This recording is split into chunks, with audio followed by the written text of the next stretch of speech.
자, 지금 현대차가 이를 제대로 내고 있습니다. 아이오닉5가 사전 계약 일주일 만에 계약대수 35,000대를 달성했죠. 이게 얼마나 대단한 거냐면 현대차 1년 목표 판매량을 훌쩍 넘어선 겁니다. 뭐 10만 대씩이나 팔리는 그랜저랑 비교해보면 다르겠지만 아이오닉은 전기차라는 걸 잊으면 안 되죠. 그런데 이걸 어쩌나요? 계약을 해도 차를 받을 수가 없다고 합니다. 지금 만들 수도 없고 심지어 이 정도면 지금 계약해도 1년 뒤에나 받을 수도 있다는 말도 나옵니다. 이쯤 되면 어떤 얘기할지 벌써 예상되시죠? 네, 맞습니다. 노조 얘기입니다. 야, 너 뭐시냐고. 오토포스트인지 뭔지 사무실에 처박혀서 맨날 그것만 하고 있는 거냐? 아유, 걱정 마. 우리 채널 잘 돼. 요번에 잘 되긴 멤버십까지. 썩을. 현대한테 잘 보여서 광고라도 하나 받아도 모를 판에 맨날 까고만 있고. 아, 언제까지 그럴 거야, 언제까지. 아무튼 영상 하나 보냈으니까 봐봐.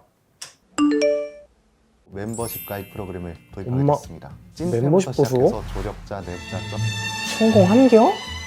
멤버십이 단순히 저희를 위한 후원의 와, 방식이 아니라 어떻게 이런 좋은 혜택이 있냐? 아이오닉5가 요즘 상당히 핫한 차라는 건 거의 모두가 알고 있죠. 물론 공개 당시 정식으로 공개한 주행거리와 정식 공개 전에 EGMP 플랫폼과 같이 아이오닉도 500km 이상을 달릴 거라는 기사 내용 사이에서 너무 깁니다. 다시 갈게요. 물론 정식으로 공개한 주행거리와 정식 공개 전에 EGMP 플랫폼과 같이 아이오닉도 500km 이상을 달릴 거라는 기사 내용 사이에서 혼선이 생기는 일도 있었습니다. 아직 환경부 인증도 받지 않은 상태라는 것도 좀 문제였죠. 이 외에도 뭐 코나 화재 문제, 지금은 뭐 리콜에 대한 얘기가 거의 마무리되고 있는데 이러한 배경이 있음에도 역대급이라 불릴 만한 사전 계약 대수를 기록하고 있습니다. 이 정도 사전 계약이면 이게 뭐 얼마나 실구매로 이어질지는 모르겠지만 기본 판매량은 확실히 탄탄할 것 같네요. 자, 말 그대로 돌풍을 일으키고 있는데 이 정도면 일단 아이오닉 생산에 모든 정신을 집중할 필요가 있어 보이죠. 상대적으로 안 팔리는 차들 생산을 조금 줄이고 이쪽으로 인력도 투입하고 시간도 투자하고 하는 게 일반적인 회사 운영이라 생각하실 텐데요. 그런데 지금 생산을 미친 듯이 해도 모자랄 판에 양산 계획이 막혔다라는 이야기가 나오고 있습니다. 이유는 간단합니다. 이번에도 노사 간 합의가 안 됐다고 합니다. 맨아워가 문제인데 맨아워가 뭐냐면 말 그대로 한 사람이 한 시간에 하는 일의 양이라고 생각하시면 됩니다. 지금 노사 간의 양산 관련 협의가 진행되고 있는데 이게 지연되면 다음 달로 잡혀있는 국내 판매 일정에도 차질이 생길 거라고 합니다. 지금 협의 내용이 무엇인가 보니 역시나 이것도 일자리 관련 문제였습니다. 이게 내연기관차를 만들 때보다 아이오닉5를 생산할 때 맨아워가 크게 줄어든다고 하더라고요. 기존 내연기관차와 비교했을 때 배기라인이라든지 전선 배치라든지 하는 것들이 EGMP 플랫폼이 적용되면서 차량 조립에 필요한 생산자 수가 줄어들었다고 합니다. 이게 노조 입장에서는 어떻겠어요? 일자리가 당연히 줄어드는 문제로 받아들여지겠죠. 근데 이게 나중에 다 그때쯤에는 그때도 문제될 텐데 벌써부터 어쨌든 보통 현대기아차 양산 협의는 생산 2개월 전쯤에 마친다고 하는데요. 지금 아이오닉은 다음 달 출시인데 슬슬 생산을 시작해도 모자랄 판에 아직 협의조차 끝나지 않았다는 겁니다. 심지어 아이오닉5 테스트 라인 왜 제가 대답을 했을까요?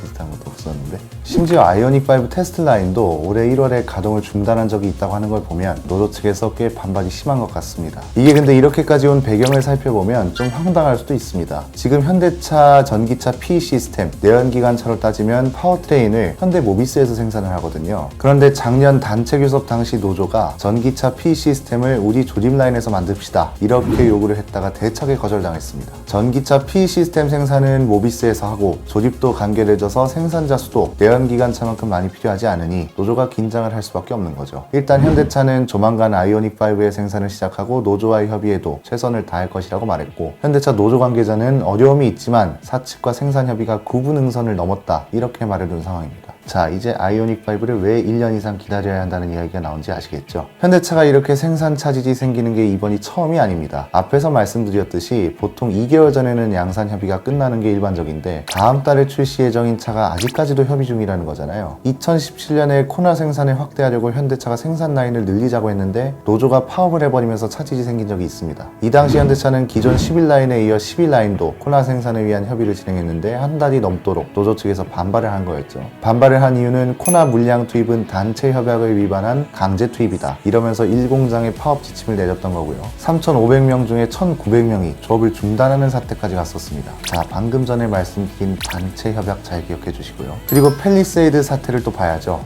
이 당시에 뭐 지금 계약해도 8개월 걸린다, 팰리세이드 대란 이러면서 좋게 포장하는 기사도 많았지만 속내는 그렇지 않았죠. 더 많이 팔고 싶어도 차가 안 나와서 팔지 못하는 상황이었습니다. 이때 대기 물량만 35,000대까지 올라갔었고요. 결국 기다리다 하느라 지친 사람들이 취소를 하면서 2만 대 계약 취소 사태까지 갔었습니다. 일단 팰리세이드 계약 취소 사태는 좀 더 단계적으로 살펴봐야 할 필요가 있긴 합니다. 크게 세 가지였죠. 첫 번째는 일단 현대차가 수요 예측을 실패한 탓도 있었습니다. 초기 판매 목표가 2만 5천 대였는데 너무 계약이 몰리다 보니 갑자기 9만 5천 대로 상향 조정했었죠. 노조 입장에선 4배 더 많은 일을 갑자기 하라 그러게 된 겁니다. 이 외에도 뭐 아이콘 브레이크나 타이어 같은 부품 수요 예측도 실패를 했었고요. 두 번째가 노조 문제였습니다. 어쨌거나 수요가 미친 듯이 몰리는 상황이라 회사는 비상인데 노조는 증산 동의는 어렵다고 선을 그었습니다. 팰리세이드가 11월에 출시됐고 출시 2개월 만인 1월에 노조의 증산을 제안했었습니다. 노조는 4월이 되어서야 증산 제안을 수용했고요. 증산을 수용하기는 했는데 그래도 대기 물량이 줄어들질 않으니 현대차는 울산 2공장에서도 생산하자는 제안을 합니다. 그러나 4공장 노조원들이 반발하면서 무산이 되고 말았습니다.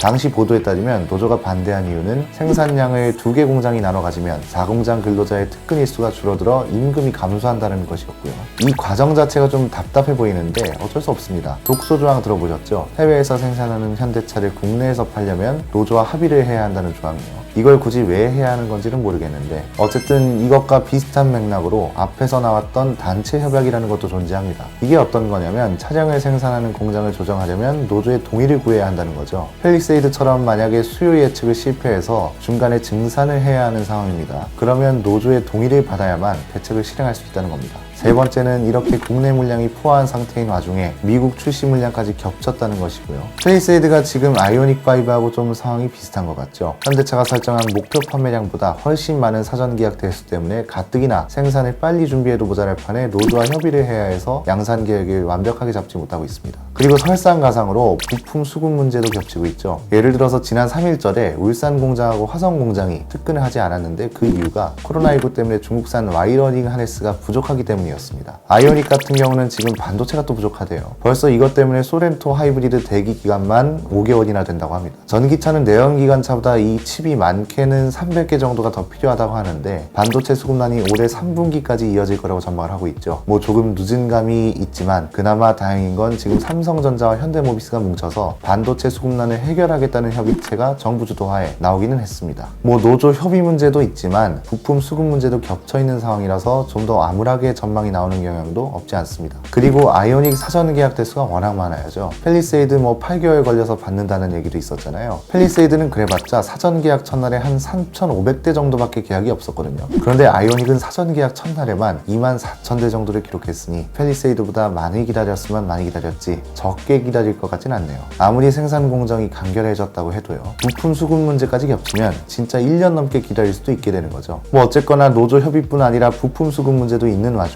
노조 쪽으로 비판이 치우치는 이유도 좀 생각을 해봐야겠죠. 내 피셜 말고 수치로 얘기를 해보죠. 지난 2018년 4분기에요. 공장 가동률이 100%였는데 실적은 1974년 이후 처음으로 적자를 기록했습니다. 좀 더 정확히 말씀드리자면 이 당시 공장 가동률이 106%였거든요. 근데 영업 손실이 593억 원이었습니다. 공장 가동률과 수익성 비례 관계가 깨졌다는 거죠. 그런데 반대로 해외 공장은 가동률이 하락하고 중국 공장은 구조조정 사태까지 벌어졌습니다. 미국도 최근에 최저 가동률을 기록했다는 기사도 나올 정도였습니다. 이게 뭘 얘기하는 걸까요? 불필요하게 국내 공장에 많이 몰려있다는 소리가 되겠죠. 이게 진짜 노조의 독소 조항 때문인 건지는 모르겠는데 현대차도 글로벌 생산을 해야 하지 않을까 싶습니다. 국내 공장이 포화 상태고 해외 공장은 오히려 가동률이 떨어져서 공장 셧다운까지 하는 사태가 있었습니다. 그러면 이건 모든 모델을 국내 공장에서만 생산하고 해외에서 판매되는 일부 모델만 해외 공장에 맡기는 게 적절하지 않다는 거죠. 이미 다른 제조사들은 그렇게 하잖아요. BMW는 모든 SUV 모델을 독일이 아닌 미국에서 생산하고 토요타, 혼다, 닛산 같은 일본 제조사들도 북미에서 주력 모델을 생산합니다. 독일에서 파는 차라고 독일에서만 생산하지 않고 일본 차라고 일본 공장에서만 생산하지 않는다는 겁니다.